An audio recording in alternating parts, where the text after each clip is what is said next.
Alright, so magandang Thursday morning sa lahat ng delivers natin. And sa first time po tayo mapanood sa YouTube channel, thank you very much. Please subscribe. Click mo na po yan, Doc Gigi. So, alright, so ngayon ay medyo umulan ng konti, kaya bilisan natin yung vlog natin.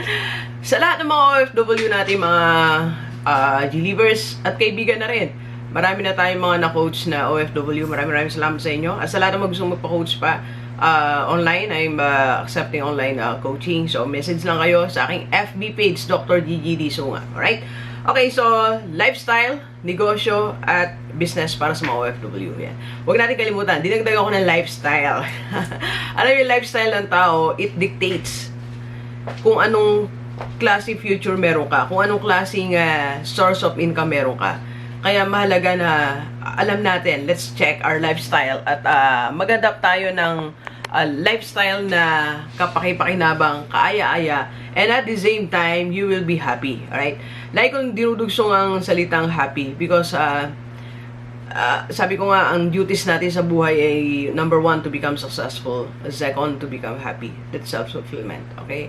So, hindi mahalaga na marami kang pera but you're not happy. Di ba? Kaya nga maraming nagsusuicide eh. Kaya maraming nadidepress. One time, I conducted a seminar sa mga estudyante sa Olongapo City. And I mentioned celebrities na dumanas ng tawag dito, ng depression. Okay? So, we're not expecting na sila ba madidepress pa rin? Madidepress sila because there is one aspect of their life na parang na-neglect nila, and that's self-fulfillment, which includes happiness. Alright? So, check your lifestyle, mga OFW. Para sa inyo naman itong vlog na to. Medyo nalimutan ko kayong handugan ng vlog. Naalala ko lang kayo kagabi sa mga reflections natin sa buhay. Sabi ko, mga OFW, pagising ko, gagawin ko kayo ng vlog. Kaya, alam nyo, medyo naluha pa ako ng konti. Kaya medyo, sa dami ng nangyari sa buhay natin at kasama kayo doon na naalala ko yung mga I went back to my notebook, coaching notebook, nakita ko yung mga situation. So, para sa inyo to, lifestyle number 1, okay? Lifestyle ng mga OFW, right? So, again and again, balikan natin yung allocation ng pera nyo, okay? Sa lahat ng mga OFW. Ang lifestyle nyo, okay? Number 1 sa finances, bago dumating ang sweldo, incentive, or allocated na dapat ang budget nyo. I called it allocation. Budget allocation. So, you allocate. Ibig sabihin, pag inallocate mo yan, para dun talaga yan. Okay? Para talaga siya dyan. Okay? So, magkaroon ka ng allocation, lalo sa Pilipinas. So, i-fix mo kung magkano ang dapat mo lang ipadala sa Pilipinas. Let's say, 50%, 60%, 100%. Don't do that. Alright? Kasi may buhay ka din eh. Diba? Galit ka na, Dok. At least 60 or 70% ipadala sa Pilipinas. Alright? At turuan natin sila, once na nagpadala ka na, that month, hindi ka na magpapadala uli. Kasi once ka lang naman, di ba, nagsusweldo, hindi naman ito yung manage sila. Nagpapadala ka, minsan ka lang nagsweldo. So, what will you do? Pagka 2 times, 3 times silang naghihingi sa'yo ng allocation nila ng pera, saan mo kukunin? Hiramin mo, diba? Then the following month, babayaran mo. So, affected na yung the succeeding budget, diba? So, that's one, budget allocation. Turuan mo sila magkaroon ng hanap buhay, diba? So, alam niyo, marami kami OFW ngayon na naging suki na kay Aling Tisay. Si Ma'am taga Lebanon, ang dami kinukuha kasi parang may tinutulungan siya dito sa Pilipinas, 4 na tao at ang pinagre-reseller, di ba? So 3,000 lang po 'yun. So pwede na sila mag-start ng kanilang negosyo. Nandiyan si Ma'am Isabel, nandiyan si Ma'am Marivic, nandiyan si Ma'am Ann. So ang dami nating supplier. So you just kontakin niyo lang po ako, connect ko kayo sa kanila, okay? So second, don't forget yung try to check also yung mga tao sa paligid mo, di ba? So ano bang klaseng tao yung sinasamahan mo? May positive mindset ba yan? Negative mindset? So, as much as possible, doon ka na sa positive. Di ba? Tingnan mo na rin mga tao, merong goal talaga, may determination, maayos ang buhay, doon ka na sumama. Di ba?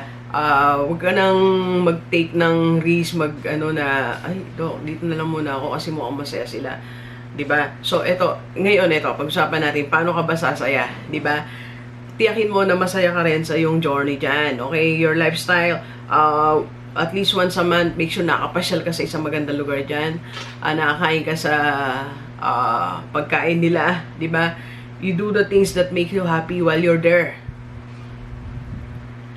Para kahit na minsan homesick ka, pero pag kakain ka ng isang buong chicken, may chicken ba dyan sa Saudi ba? Diba?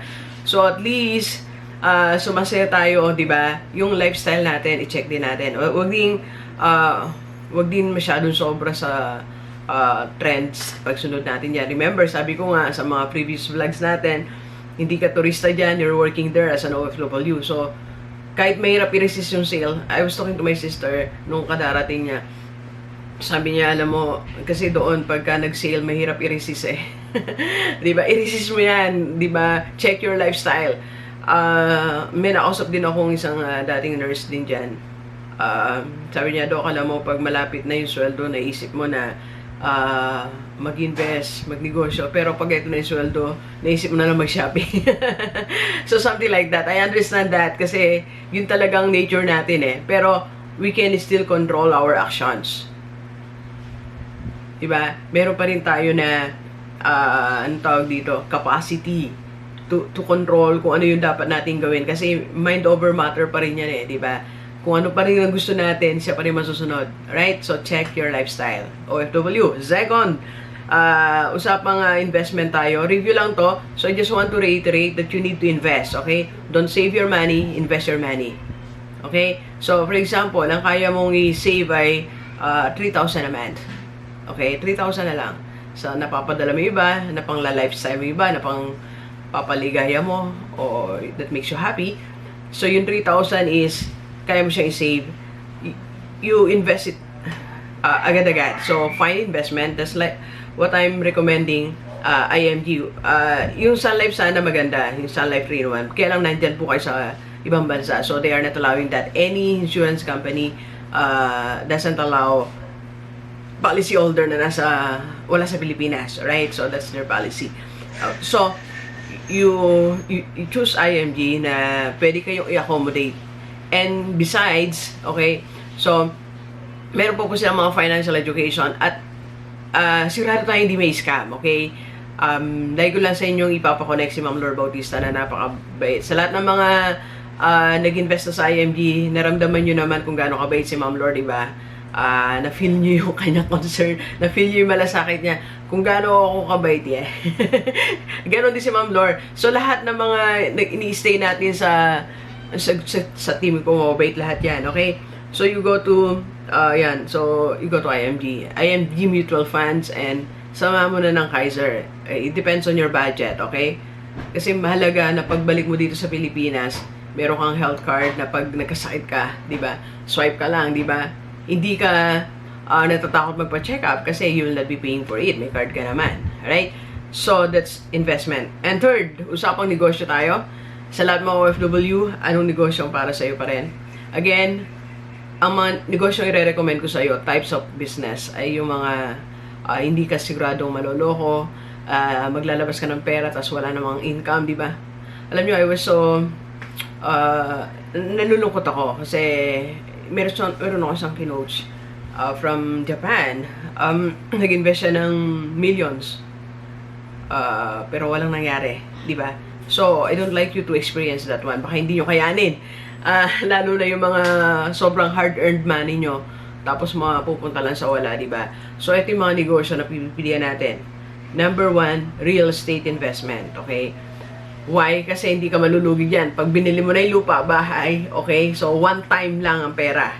Or pwede naman, lugan mo, so hindi ka naman makukuhanan. Kasi yun talaga yung bayad. Okay? Bakit ito investment ay business siya? Yeah. Kasi gawin mo siya ng business.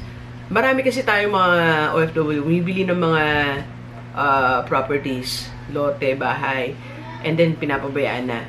Gawin po natin siya negosyo. In 3 years, ipaayos mo yan, then ibenta mo ng mga may patong ng 30 to 40%. Right?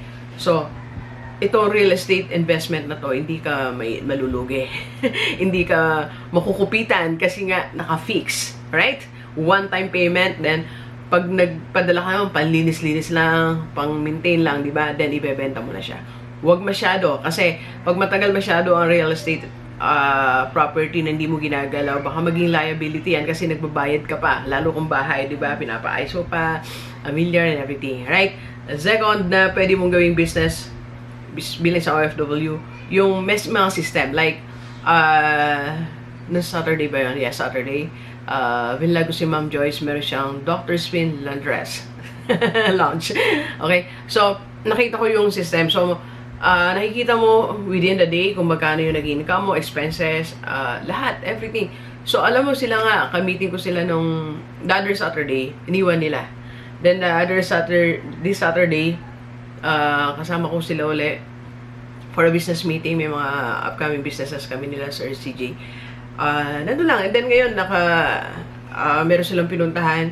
So, hindi sila nag-worry kasi may system. May system. Hindi sila pwedeng kupitan, nakawan, or, you know, yung mga fear ng OFW, di ba, na malulugi, hindi. Kasi may system. Makikita mo, isa-send sa'yo yun. So, ito yung sales natin, dapat nakadeposit yan. Okay? And, isa pang negosyo na pwede sa lahat ng mga OFW, you go to e-commerce. Yung ginagamit mo lang internet. Yung you are running it. Okay, ikaw nagra-run. Or kaya naman, meron nagra-run dito sa Pilipinas.